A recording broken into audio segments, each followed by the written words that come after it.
नमस्कार, मैं हूं संजय शर्मा। आप देख रहे हैं 4 PM न्यूज़ नेटवर्क। आज मैं आपको भारत की राजनीति की एक बहुत बड़ी घटना और उसकी पूरी कहानी बताऊंगा।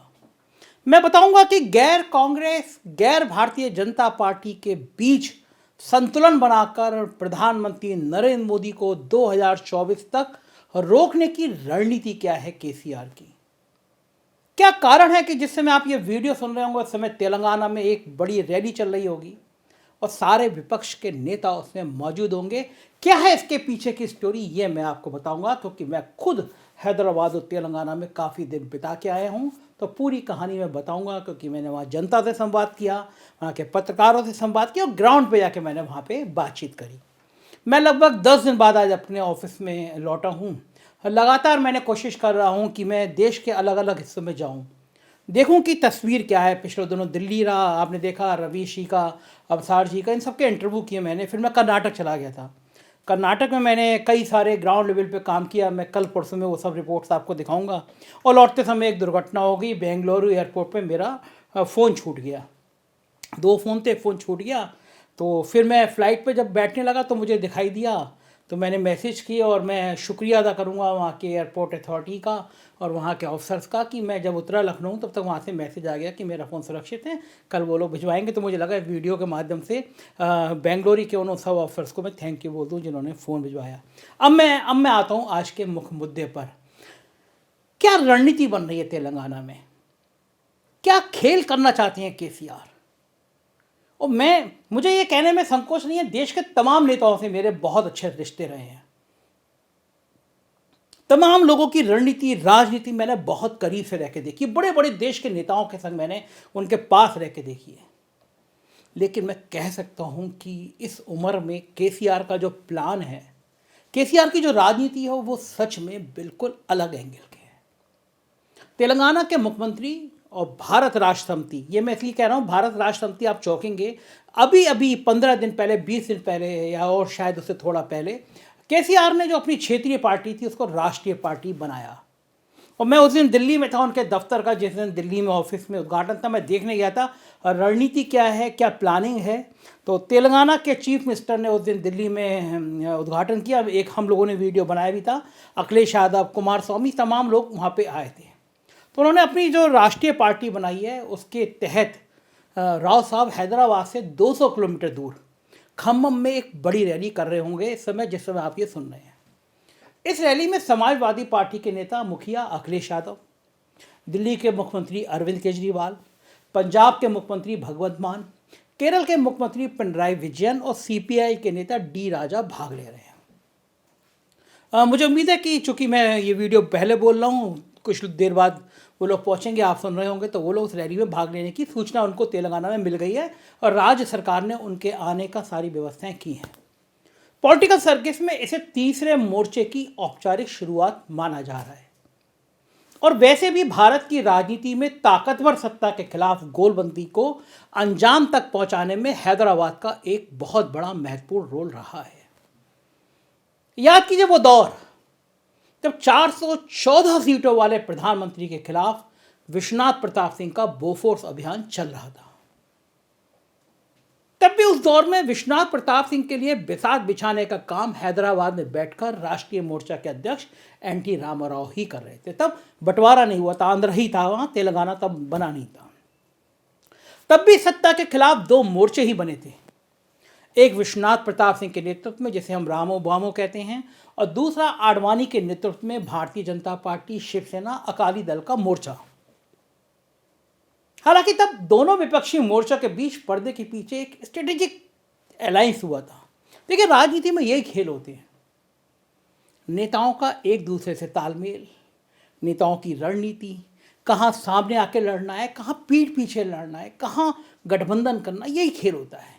इस स्ट्रेटजी का मतलब एक दूसरे की मजबूत सीटों पर दिल्ली की सत्ताधारी पार्टी के वोट काटने वाला कैंडिडेट देने की रणनीति।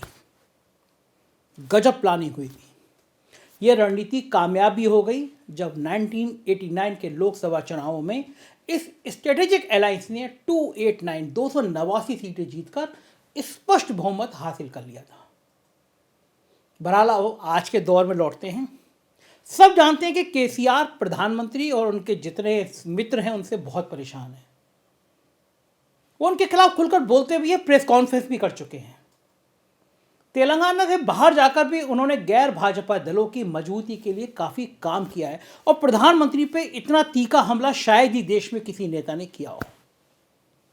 याद कीजिए पिछले साल की वो घटना जब चार्टर्ड प्लेन से तेजस्वी यादव को हैदराबाद उन्होंने बुलाया था और बुलाकर चर्चा की थी। केसीआर की और तेजस्वी की बंद कमरे में कई घंटों बैठक हुई थी जिसमें सिर्फ ये दो नेता थे और उसके कुछ महीनों बाद हम सबने चाचा भतीजे का पुनर्मिलन भी देख लिया था। मतलब नीतीश और तेजस्वी एक जगह पे आ गए थे और पीछे केसीआर की रणनीति थी।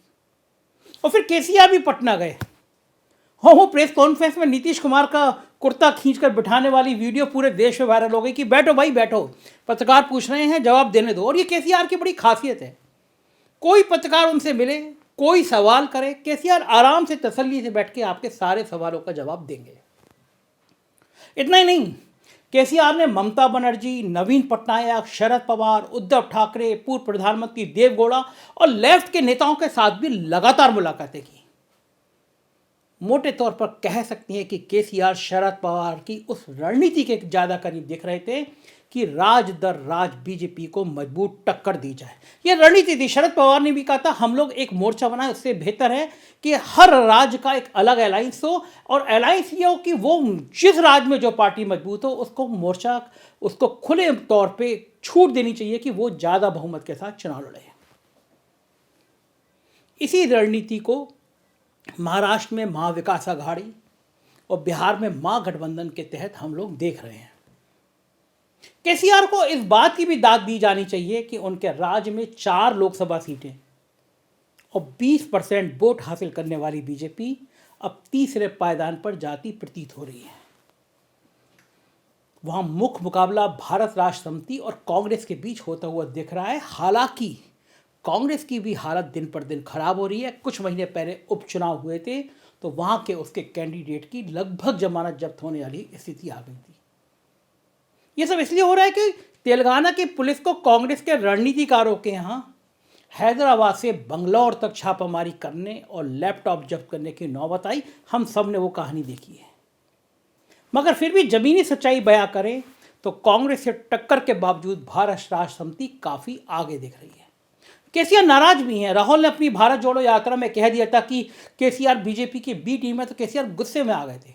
उन्होंने कहा था हम बी टीम है, हम यहाँ कांग्रेस से मोर्चा ले रहे हैं, बीजेपी से ले रहे हैं, पूरा देश देख रहा है। हमारे यहाँ ईडी और सीबीआई के छापे पड़ रहे हैं। और जिस दिन इसी घेराबंदी के चक्कर में कविता, उनकी बेटी जो एमएलसी भी है, उनको घेराबंदी की गई, हम सब ने देखा था। सीबीआई ने क्या पूछताछ के लिए सम्मन भेजा और जब सीबीआई की जिस टीम थी वह पहुंची थी वहां पे कविता से बात करने के लिए, मैं उस समय कविता के घर के बाहर था, हैदराबाद में था, और मैंने वहां कविता के घर के बाहर खड़े होकर पूरी कहानी भी आपको बताई थी। ऊपर वीडियो का लिंक भी आप लोग देख रहे होंगे, देख सकते हैं उस दिन सीबीआई ने कविता से किस तरह पूछताछ की थी। केसीआर का जो मौजूदा हालात है, मैं रहने वहाँ पे, मैं कह सकता हूँ मैंने बहुत अलग अलग लोगों से बात करी। मुझे लगता है अभी फ़िलहाल केसीआर को दूर दूर तक कोई मुकाबले में नज़र नहीं आ रहा। कांग्रेस भी बहुत पीछे नज़र आ रही है केसीआर से। तेलंगाना वालों को बीजेपी से ये डर भी सता रहा है कि जिस प्रकार महाराष्ट्र में 50 खोके एकदम ओके वाली सरकार के बनते ही वहाँ के 4 प्रोजेक्ट गुजरात शिफ्ट कर दिए गए, करोड़ों के प्रोजेक्ट शिफ्ट कर दिए गए। हैदराबाद कि मैं आज के दौर में जो बंगलौर के बड़ी इंडस्ट्री थी वो उठ के आ गई। IT city, IT hub, KCR के बेटा है केटीआर, बहुत पढ़ा लिखा नौजवान नेता है, उसने तस्वीर बदल दी है। गूगल, फेसबुक, अमेजॉन, सारी बड़ी इंडस्ट्री हैदराबाद में है। एक बेंगलोर के मुकाबले में हैदराबाद बहुत तेज़ी से बढ़ता हुआ शहर है। तेलंगाना के लोगों को डर है कि जिस तरह महाराष्ट्र में हुआ जब शिंदे सरकार आई और बड़े उद्योग इंडस्ट्री उठ के गुजरात में चली गई, तो कहीं अगर तेलंगाना में ये हो गया तो तेलंगाना और हैदराबाद की भी बड़ी इंडस्ट्री शिफ्ट हो सकती है गुजरात या कहीं और। इसी वजह से भारतीय जनता पार्टी को लेकर वहाँ के लोगों के मन में डर है। अब बात केसीआर के ड्रीम यानी तीसरे मोर्चे की, तो यहाँ मैं एक बात स्पष्ट कर दूं कि खुद केसीआर ने कुछ महीने पहले एक इंटरव्यू में कहा था कि उनकी प्राथमिकता तो तीसरे मोर्चे की है, लेकिन लोकसभा चुनाव के बाद यदि कांग्रेस और भारतीय जनता पार्टी में से किसी एक के साथ जाने की विवशता के हालात खड़े होते हैं तो वो कांग्रेस के साथ जाना पसंद करेंगे, लेकिन भारतीय जनता पार्टी के साथ कभी नहीं जाएंगे। वैसे केसीआर मनमोहन सिंह की यूपीए 1 सरकार में मिनिस्टर भी रह चुके हैं, इसलिए विपक्षी एकता को तोड़ने का उन पर कोई आरोप नहीं लगाया जा सकता। इसलिए भी नहीं लगाया जा सकता क्योंकि यदि वो तेलंगाना में कांग्रेस के साथ मिलकर लड़ने की सोचते तो उससे राज्य में विपक्ष का पूरा स्पेस भारतीय जनता पार्टी को खुले मैदान की तरह मिल जाता और इससे उनके राज्य में विपक्ष को घाटा ही उठाना पड़ता। लिहाजा अपने राज्य में केसीआर रणनीतिक रूप से इस मामले में सही नजर आ रहे हैं। मगर सवाल यह कि जो लेफ्ट पार्टियां केसीआर के साथ खम्मम में मंच साझा कर रही हैं उसकी भी एक दिलचस्प कहानी है। वो कहानी भी मैं आज आपको सुनाता हूं। दिलचस्प इसलिए क्योंकि बंगाल और त्रिपुरा में वो कांग्रेस के साथ गठबंधन में हैं, लेकिन केरल में लेफ्ट और कांग्रेस एक दूसरे की जानी दुश्मन बनी हुई है। अब यहीं केसीआर की रणनीति सबको समझ आ जाएगी। याद कीजिए केरल का पिछले विधानसभा चुनाव को मेट्रोमैन श्रीधरन और क्रिकेटर श्रीसंत के सहारे भारतीय जनता पार्टी ने राज्य में घुसने की भरपूर कोशिशें की थी। आपको याद होगा केरल में संघ के कार्यालय पे हमले, हिंदुत्व का तड़का, कोई कोशिश नहीं की गई थी केरल में हिंदू मुसलमान का माहौल बनाने की। लेकिन वहां पे ना तो सत्ता पक्ष का स्पेस खाली था और ना विपक्ष का स्पेस खाली था, लिहाजा भारतीय जनता पार्टी को केरल में कोई मौका नहीं मिल सका। केरल में बीजेपी की एंट्री नहीं हो सकी। अब लगभग यही काम केसीआर तेलंगाना में करते हुए नजर आ रहे हैं। लेकिन सवाल यह उठता है कि क्या केसीआर कम्युनिस्टों को मंदिर ले जा पाएंगे? केसीआर बहुत ज्यादा धार्मिक व्यक्ति हैं, बेहद पूजा पाठ करते हैं। तेलंगाना में शायद ही कोई ऐसा जिला होगा, कोई ऐसा गांव होगा जहां मंदिर ना हो। ब्राह्मण बहुत कम संख्या में है, लेकिन सरकारी खर्चे पे ब्राह्मणों को, पुजारियों को तनख्वाह दी जाती है। हर गांव में मंदिर है। और जब मैं एक कार्यक्रम में था, एक कलेक्ट्रेट का उद्घाटन हो रहा था, तो मुझे देख के बड़ा अच्छा सा लगा। वो तस्वीरें मेरे मन में, जहन में बस गई थी। मैंने जब उद्घाटन करने के उस जगह पे गया तो पहले वहाँ कई सारे ब्राह्मण पूजा कर रहे थे। तो मेरे मन में आया भी कि एक मुख्यमंत्री को एक तरह के एक आयोजन कर रहे हैं जिसमें सिर्फ पूजा हो रही है कि दूसरे कम्युनिटी में क्या असर जाएगा। 15 मिनट बाद मैंने नज़ारा देखा। चर्च के पादरी आए और उसी कार्यक्रम में उन्होंने अपनी प्रभु यीशु से प्रार्थना शुरू करी। थोड़ी देर बाद सिख कम्युनिटी के लोग आए, उसी कमरे में उन्होंने पूजा करी और फिर मुस्लिम कम्युनिटी के लोग आए, उन्होंने दुआ मांगी। अल्लाह तेलंगाना में और बिलखुसूस सारे हिंदुस्तान में इसके ज़रिए से अल्लाह सारी आवाम को भलाई पहुँचा। अल्लाह उनके घरानों पर रहम फरमा, तमाम कायदीन को सेहत कामिला आजिला दाइमा मुस्तमिरा नसीब फरमा, उनके ज़िंदगियों में बरकत नसीब फरमा। अल्लाह इस दुआ को अपने हुजूर पाक सल्लल्लाहु अलैहि वसल्लम के सदक़े तुफ़ैल में कबूल व मंजूर फरमा।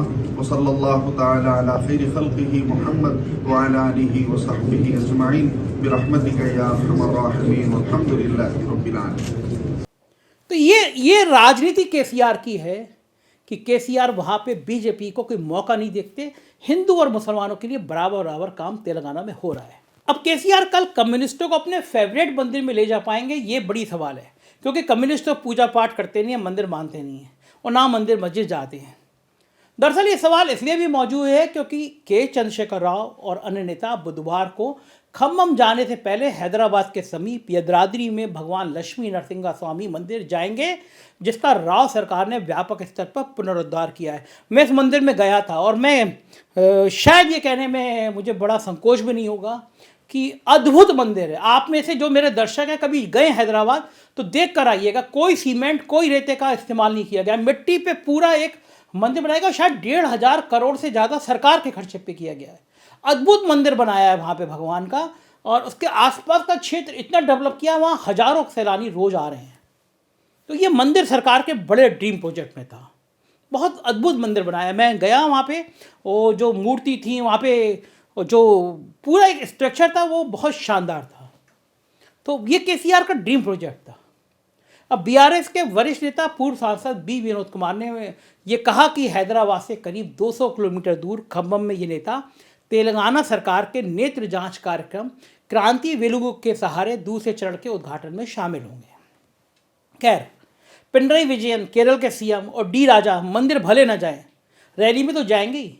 यानी वाम मोर्चे का फिलहाल एक पैर यूपी में तो एक पैर तीसरे मोर्चे में भी है। कमोबेश यही हालत नीतीश कुमार और शरद पवार जैसे प्रधानमंत्री पद की महत्वाकांक्षा रखने वाले नेताओं की भी है, और संभवतः यही स्थिति भारतीय जनता पार्टी को ज़्यादा डरा रही है, क्योंकि उन्हें लग रहा है कि यह यूपीए और थर्ड फ्रंट दोनों 1989 की तरह पर्दे के पीछे किसी स्ट्रेटेजिक अलायंस का हिस्सा तो नहीं है। लेकिन जो भी हो, इतना तो तय है कि पूजा पाठ में किसी भारतीय जनता पार्टी से ज़्यादा रुचि रखने वाले केसीआर को हिंदू विरोधी बताने का साहस पूरी भारतीय जनता पार्टी में किसी के पास नहीं है। हैदराबाद जैसी तरक्की की रफ्तार किसी भी भाजपा शासित राज्य के किसी भी शहर की नहीं है। किसान सबसे ज़्यादा खुश केसीआर की नीतियों से है। सबसे पहले जाति जनगणना कराने वाले राज्यों में केसीआर का तेलंगाना है। आप सोच सकते हैं, भारत सरकार देश के 20 सबसे अच्छी ग्राम सभाएं चुनती हैं, जिसमें सबसे ज़्यादा अच्छा काम किया वो भारत सरकार चुनती है, यानी मोदी सरकार चुनती है। 20 में 19 ग्राम सभाएं तेलंगाना की हैं।